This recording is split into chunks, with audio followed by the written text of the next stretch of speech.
What's up, everybody? We're here. What's up? Better late the than old never. dick twist. Give him the old dick twist. That's right. Hey, listen, God, dude, what a good time, bro. Because we have this great album from Machine Head just over here twisting our dicks right now. Yeah, it is. Yeah. I can't stand up. Yeah. Because the world would know you have this little 2-inch micro penis. That's correct. How did you know? Yeah, You've been talking to your mother. Oh. Yeah. She said you gave her a good flossing the other day. Hey, we're not here to talk about moms, all right? So listen, great news. The mighty Machine Head, the third greatest metal band in the world, came out with a new album this past Friday called Of Kingdom and Crown. And listen, we're here for an episode of Metal Mondays. We got the whole crew here. That's how you know this album is good.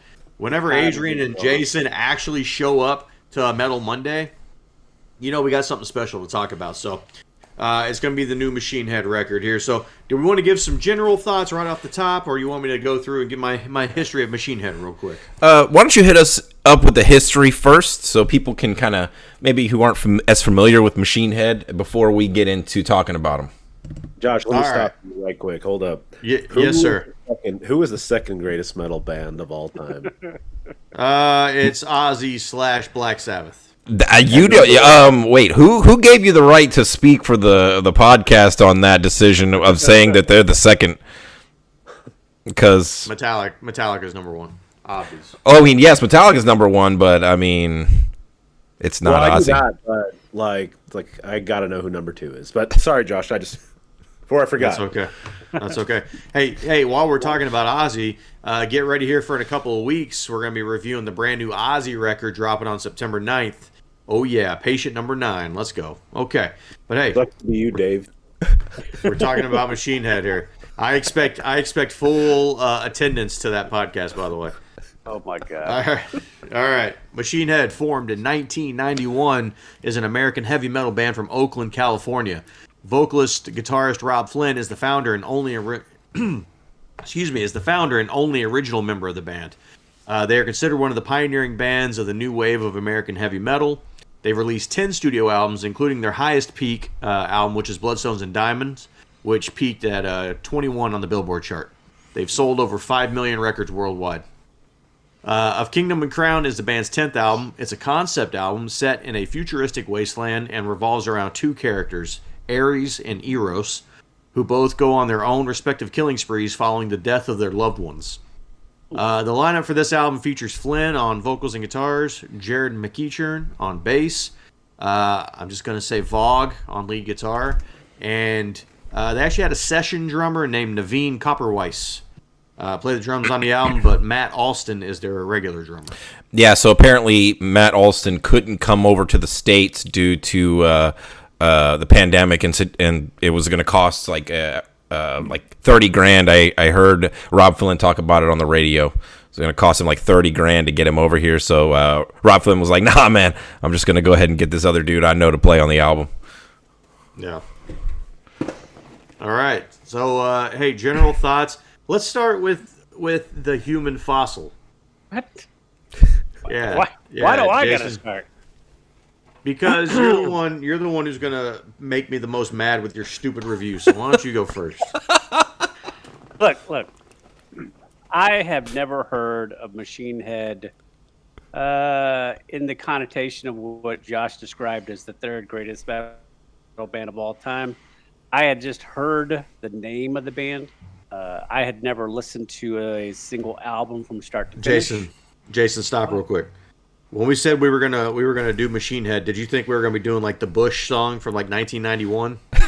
Oh God, no! I would have definitely got a Machine Head. Hey, that's a jam though. Don't even. Oh, look, I'm not shitting on it. That's overplayed. Anyway, so this was my first experience with Machine Head start to finish, and look, it's a pretty fucking good album. Pretty fucking good. I was just fucking with you, Josh. That's good. right. It's borderline. It's not great, but it is very good. Okay. You know what, Fossil? I'll accept that. And I'll say, I'm going to add one little caveat to this. The reason I like it is because, and I'm not familiar with the rest of their music. I'm just going off based on this album. This album is very anthem-y, like in the style of the music that they play. I like the crescendo style that they play. All of the instrumentation is very clean, very good, and there's a lot of really good choruses in here. Most of the songs have a mixture of the guttural screaming, but they can actually carry a melody. So it was right in my wheelhouse. I was very surprised. All right. Hey, Jason, while you're here, give us your shit-o-meter score. 33. All right. I mean, that is just good enough to be allowable, Jason. Hey, look. Let's be real. A 33 for Jason is actually really, really good. He doesn't traditionally get out of the 40s in most cases. I've looked at his scores, so unless he's only getting his dick hard for like Emperor and fucking Venom. Exactly. Dude, he gets black metal. Like, I mean, we should envy it, to be honest with you, because Jason lives it, right? Because that's how he lives. He's lived so long. He's had to sell his soul to Satan. Yeah. There you go. I'll go next. Because just to kind of break things up. So I'm a big Machine Head fan. I started listening to them via Through the Ashes of the Empire. I hope I got the name of that album right. Empires. It is Through the Ashes of Empires. Yeah. Okay, so I screwed it up a little bit. Started listening to them in 2003, like right after that record dropped. You got to get it right, or else there's gonna be some jerk off in the comments being like, "Through the Ashes of Empire," right? Yeah. Okay. Listen to a hardcore fan. Through the Ashes of Empires, plural. There you go. Off the strength of Imperium. That music video, I mean, it was all over the place at the time, and I've been a fan ever since. This record, to me, is a fairly solid return to form after the brutal Catharsis album. Sorry, Josh. That album was atrocious, and You're so stupid. I think of Kingdom and Crown has rekindled my faith in Machine Head.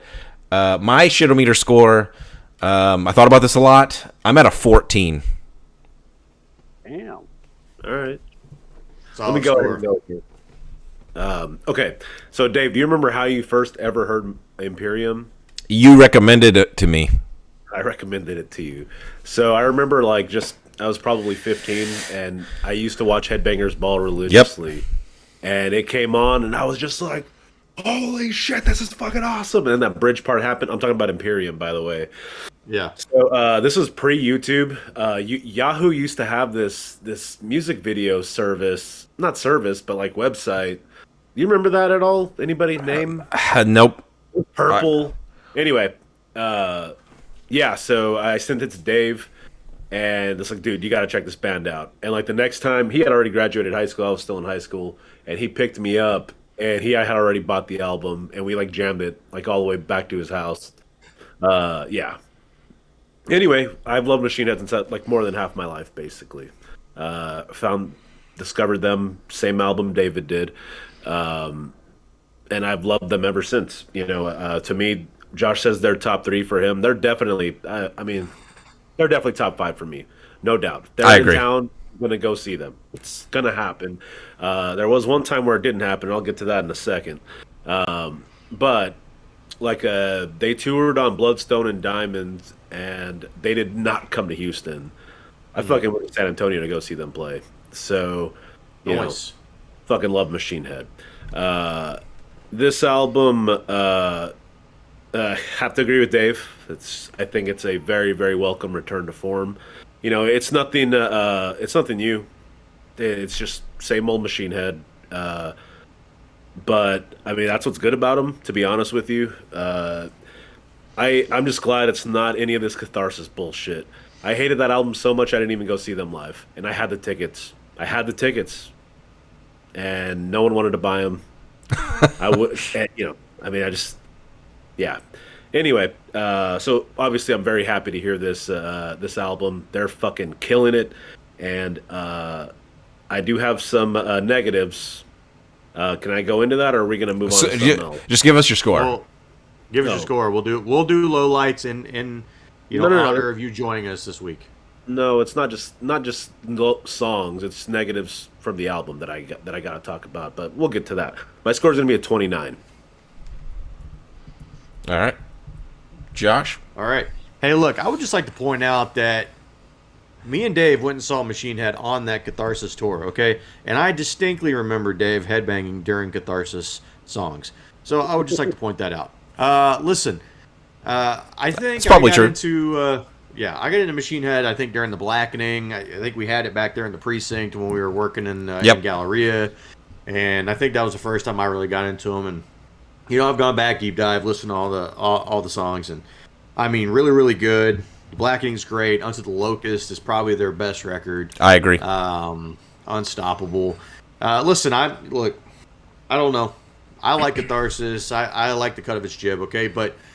look, I'll agree. This album is certainly a return to a more digestible form for you Neanderthal style Machine Head fans that can't expand your horizons. So it's certainly a return to form there.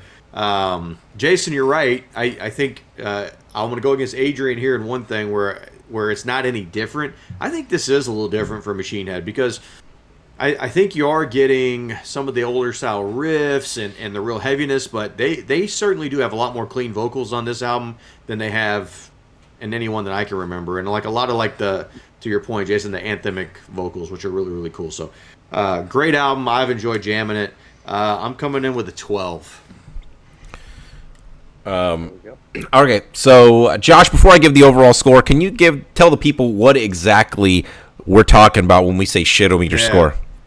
Yeah. So my apologies for not doing that off the top here. So here on the Three Guys and a Mic podcast, we like to describe things as shit. And in doing so, we decided we needed to create our own proprietary rating system for the things that we're reviewing, movies, music, whatever. So we created the shitometer, which the name of the game here is you want the lowest score. Lowest score possible is the best thing. So you want to get a 0. Anything 0 to 49, varying levels of we would recommend for you to listen to it. Anything 50 and worse, varying levels of we certainly would not recommend that. Up to like Venom levels of just absolute dog shit. Whoa. Well, we have a black metal fan among us, guys. Chill. My apologies. Slow down. So our overall score we're looking at is a 22. And if you want like a frame of reference for what we consider to be a 22, if you're looking at a typical like tier list type of thing, that's an A tier record, which is rare for us. We don't get a lot of A tiers on this pod, so yeah. All right, so we've all said a lot of really good things about this record. Adrian, give us some of the issues you got, man. So I would say most of it's nitpicky. But I'm going to go with the shit that's not nitpicky. The song Rotten and Bloodshot, those songs are just straight up caca. Like, they are just not good. Dude, Rotten is a great song. That is a great song. I agree. I re-listened to it like right before this thing just to double check. I actually really like Rotten a lot. Yeah, so that song's in my bottom 3. And then there's these 3 nothing songs. I mean, or 3 nothing tracks. It is a concept album, and I just failed to see the concept. Well, so when in reading about it a little bit, so the first song, Slaughter the Martyr, is the story of Ares, and so then it's the next couple of songs after that tell the story of Ares, and then starting with the Overdose. What's the heart attack one? Overdose, and then My Hands Overdose. Yeah, so Overdose starts the Eros storyline, and then it goes into My Hands Are Empty and everything else. So, I mean, look, am I saying in listening to the album I hear this story being told? I don't know, but that's what I read about. Okay. And so this is just a nitpicky thing, and I just hate that 4 of these songs have three of them have existed for like 6 months, just out in the air, right? And Unhallowed came out, I guess, a month ago, so it's still fresh. Yeah. But I guess when we got to these songs, I feel like still they're probably the best songs on the album. I'm just not excited to listen to them when I get to them because I already have my opinion on them. I've already digested them, and I just kind of wanted to hear something new. Yeah, I think it's I think it's. Oh, good. When these songs came out, I was under the impression that they're just dropping singles. So, like, I jam them a couple times and just throw them on my master playlist, and they'll come on here and there. So, yeah. Other than that, look, I mean, this is... I love this. I love everything on this album up until, like, maybe the last bit of it. I think Arrows and Words from the Sky is the last song, right? Yes. Yeah. I feel like the 3 tracks in front of it are not strong enough to make me want to stay for it. Or rather, that song is not strong enough to make me want to sit through the 3 tracks in front of it. But I mean, it is a good song. I just think the placement of the tracks, and look, they have to be where they are. It's a concept album. I just think it's weird. Well, Adrian, I'm gonna agree with you that Bloodshot is the worst song on this album. It's the only song that I don't like, and it's the only song that kept this album from probably getting below into the 20s. I will agree with you two as well. I think Bloodshot is easily the worst song on the album. I'm not even sure it's close. However, the song for me saves itself from being a skipper because it has a really good solo in the song that I appreciate. But overall, the song is like it's kind of whatever for the first 2 minutes of the song. I mean, it's only 4 minutes and 20 seconds, so it's not like it's not the end of the world. Yeah, Adrian, I want to go back to your nitpick with some of the songs had been out for a long time, right? Including My Hands Are Empty. I feel like My Hands Are Empty had been out for, I mean, that one came out before that 3-track release. There was one that came out in January 2021, I think. I made June 2021. Like, like ages ago. Yeah. So, I was talking to Jason about this beforehand, and I think, like, this model for streaming, right? You're getting paid for each stream of a song. And I've seen some bands do more of this where they're coming out with just like 2 or 3 songs at a time. And it doesn't necessarily look like there's an album. Like, I was surprised to hear that there was an album coming, like, on the horizon from Machine Head whenever I heard about it. Because it seemed like for a while they were content kind of doing the individual song here and there. I mean, like, they came, like, their most popular song from a listen standpoint is There Anybody Out There? Like, that's been their most popular streaming song, and it's never shown up on an album. Like, it's only existed in the streaming world. I'm glad. It's not a very good song for me. It's fine. But I don't know, it's just weird. Like, I wonder if in their head, like, when they release My Hands Are Empty, and even when they release, like, Arrows and Words, like, were all those songs part of this upcoming album that he had envisioned, or did he come up with this concept album thing and then be like, yeah, we can just wedge those in there. They'll still work somehow. Like, maybe. I don't know, but I think it's good business on their part to release little blocks of songs like that. But it is interesting to see it show up on a full blown album 6 months later. And to your point, the first time I listened to the album, I skipped all those just so I could get to the new tracks. Yeah. I was talking. And then the second time through, I listened to the whole album all the way through. Yeah, I was talking to Adrian earlier today about my experience with the record, like relating to what you guys are talking about. And like the very first time I listened to the record, I kind of felt like Adrian, where I'm like, man, this is a brand new album, and I'm like, I only had like 5 new experiences. So like, I don't want to say I was disappointed, but I guess that's probably the best word for it. Because you get Slaughter the Martyr, which was not a released song. And then you have to sit through 3 other songs. 4 tracks. Oh yeah, 4. Sorry, 4 tracks that had already been released. And thankfully, Unhallowed. And this is kind of true for the other songs, but thankfully, Unhallowed, like, I didn't even remember that got released. I think I only listened to it once, whenever it was released, like a month and a half or 2 months ago. But like Choke on the Ashes of Your Hate and Become the Firestorm, like I had already heard those, but like I think after like the first couple times, and I kind of mentally got over the fact that okay, these 5 songs or whatever have already been released. Like I've probably listened to this record, I'm just gonna say 10 times at this point.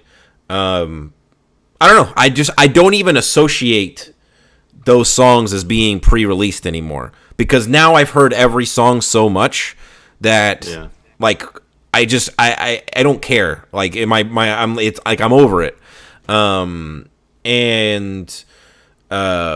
I think because we were all doing that Metalhead's Journey like a year and a half ago when these songs started to get released, I didn't really get to like play out these songs very much. So for me, it really wasn't that big a deal. Look, I don't know what y'all are talking about, because all these songs came out on Friday. Yeah, Jason didn't hear them at all. They all work on the album is the thing. So I mean, it's fine, right? It's just again, it's a nitpicky kind of disappointment thing. And I mean, to be perfectly fair, I kind of feel like shit. I can't even think of the name of the song, but I'm not really that big of a fan of it either. Is it called "This Is Who We Are"? No, that's from Unto the Locust. Is there anybody out there? I mean, I feel like that song would have fit smack dab in the middle of this album too. I don't at all. I think that's easily a step below the rest of this material. Like, I mean, have you not heard Bloodshot? I also said Bloodshot was not good. Like, while we're talking about the quality of the music here, let's just go ahead and all go through our top 3 songs on the album. Adrian, did you want to give? I mean, we've already talked about Bloodshot, but did you want to give any more low lights while we're here? That's all I got, man. Real quick, because I mean, dude, the production on this album is fucking stellar. So fucking good. We did not talk about that. I mean, every instrument is mixed in so fucking good. All the ambient parts and clean parts are just top notch. Does Machine Head know how to do bad production? Dude, I've never heard it. Well, actually, yeah. Don't listen to The Burning Red. Anyway, yeah, man, it's just great shit, and production wise, and I just felt like that had to be thrown out there. Oh, and this is Rob Flynn's best vocal performance to date. I 100%. I agree. So no more lowlights on my end. All right, Josh, you want to start? Who wants to give their number? Why don't you start us off, Josh? All right, I'll just give my my full 3. Yeah, go for it. All right, for me, in order. Yeah, number 3. Yeah. From 3 to 1. All right. So for me, in the 3 spot, I have Arrows and Words from the Sky. I love the riff. I love the intro to that riff, and the vocals throughout the whole song are really, really good. I think just all in all, it's a solid 6-minute song with no real laggy parts to it. Number 2 for me, I'm guessing that you guys are probably not going to have this song anywhere near your list, but I have Kill Thy Enemies. Solid song. Dude, it's a very good song. Dude, I didn't like it the first time I heard it, but it kind of gives me that Motorhead kind of feel like it's a vibe, right? Yeah, I have that written in the song. I love the mid-tempo vibe of the song. Good riffs throughout. It's driven by Rob Flynn's vocals throughout. But this was the first song, Adrian, where you bring in the production, that I really noticed that the production was really good. Like, I texted Dave about the production once, and it was while I was listening to this song. Just because, like, just hearing, like, and it was while I was listening to this song. Just because, like, just hearing, like, the guitar that was just open and ringing with the vocals. I don't know. Something hit me in that moment. I was like, man, this album sounds so good. Yeah. And number 1 should be obvious probably for most here, Slaughter the Martyr. Fucking love the opening 3-minute build-up. The fucking intro riff is just so good. And then, I mean, just, when it goes into the riff after he yells Slaughter the Martyr and you get that fucking little halftime with the little drums going with it. Oh, dude, yeah. I mean, Jesus Christ, I'm stiff right now. Yeah, I'll go next. So a couple honorable mentions real quick. because I had to bring them up. My number 5 is "Become the Firestorm." It's a great song. Number 4, "No Gods, No Masters." I wanted to give that song some love. That song is fucking solid as shit. I thought Josh and I were going to be exact. We're close, but we're not. My number 3, "Arrows and Words from the Sky." It's a great fucking song. I love the way it ends. It actually feels like the perfect closer for me, opposite of what Adrian feels. I do like the way it ends because, like, just how the song ends, it feels like a really good closing song. I look forward to hearing that live. My number 2 and number 1, like, I flipped 3 times on this, and I'm just gonna go with my gut. Number 2 is "Unhallowed." It's like 1B for me. "Unhallowed" might possibly be Rob Flynn's greatest vocal performance ever. Dude, vocals are so good. I love singing this song. Like, I listened to this song when I was driving from Dallas back in town. I probably listened to this song like 3 or 4 times in a row. Like, it would just end and I would just repeat it. And the guitar riff that comes in right at the beginning, that dig-a-dun-dun, dig-a-dun-dun, dig-a-dun. I mean, oh, dude, just so cool. yeah, dude, I love "Unhallowed" or "Unhaloed" as Adrian calls it. Actually, "Unhallowed." Yeah. And my number one is "Slaughter the Martyr." Look, I mean, this song is like the closest song. This song, like, reminds me of "The Blackening." It's the closest they've gotten to recapturing that. And it's great all the way through. It does not feel like a 10.5-minute song at all. They're sneaky with their ambient intros. Those add some time to those songs. And dude, it takes 3 minutes and 15 seconds or so, or around that to good. Yeah, dude, it's so good. There's no part of you. I mean, it's like it's on Bloodstone and Diamonds. It's the name escapes me all of a sudden. Yeah, like, dude, they just have they're so good at that. Yeah, "Slaughter the Martyr." I think it's clearly the best song off the record. Well, almost. I'll pop in and I'll go ahead and give that my honorable mention. Slaughter the Martyr as number 4. What? For me, number 3 is "No Gods, No Masters." That's a great song. Adrian, how are you gonna leave off the song that gives that little harmonic? Come on, bro. Dude, that shit made me laugh so hard when I heard it. You mean the same old Machine Head shit I was talking about earlier? Yeah, you said that was a good thing. Goddammit, don't call it shit. It is. Okay, number Mexican 2 Mario ass. Wait, what's up? Number 2 is "Become the Firestorm." Okay. And number 1 is "Unhallowed," "Unhaloed," "Unhollowed," whatever the fuck it's called. That song is shit. It's really good. Man, I'm glad my 2 honorable mentions you have in your top 3. I mean, we basically like the same songs. These songs all of them are fucking awesome until you get to fucking Bloodshot. I mean, dude, I think if you just deleted Bloodshot, like, I really 100% think like the rest of the record would just flow fine. Yeah. Josh, what do you think? You haven't said anything about it. That's fine. I agree with you guys. I mean, I could do without it. I wonder what they left on the cutting room floor. Like, what song did they leave out that, they could have swapped in there? Could have been a silent banger. Yeah. Fossil, what's your top 3? All right, so my honorable mention for my Didn't know we were doing honorable mentions. Got left out is "Kill Thy Enemies." That was my 4. My number 3 would have been my number 2. But unlike you guys, that 3-minute intro is just about 1.5 minutes too long. No. So "Slaughter of Martyr" is my number 3 song. It could have gone for like 6 minutes. No. Because I agree with you guys. Once the actual song kicks off, when it goes into the heavy part, untouchable. My number 2 song, "No Gods, No Masters." And my number 1 song, which will actually make my rotation for my favorites list, "Become the Firestorm." Nice choice. Love that song. Interesting. Love that song. I mean, look, if we're gonna go back and give some honorable mentions, I would say "My Hands Are Empty," and I'd say "Rotten" as well for me. Yeah.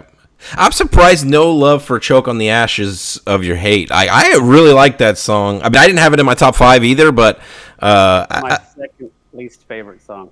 I love that song. The only part I like, choke on the ashes of your hate. That's it.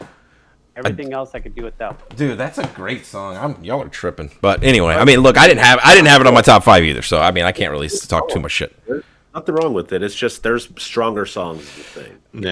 Yeah. I mean, of the 10 real songs, 9 of them are songs that I would hear live. Like if they announced they were playing this record in its entirety, I would go take a shit during Bloodshot. But like every other song, like I would be happy to hear live. Yeah. Oh, and hey, I want to see them tour on this fucking album. Oh, 100%. I will go. Well, just don't stand us up, Adrian, if we get tickets. All right. So hey, I hope you like the content here today. It was a great album for us to be able to review. Probably album of the year. If you like this kind of content, subscribe to our channel, like this video. We are, we're putting out new metal content every Monday. Next Monday, we're going to be talking about the new Megadeth album that comes out this Friday. Oof. The Sick, the Dying, and the Dead. To that too. Yeah. No, you don't have to, Fossil, because you weren't here for the start of the Metalhead's journey. You don't get to be here for the new Megadeth. Look, he can be here. Come on, he can be here if he wants to. Yeah, plus we've done the Megadeth videos with them. So The reactions, yeah.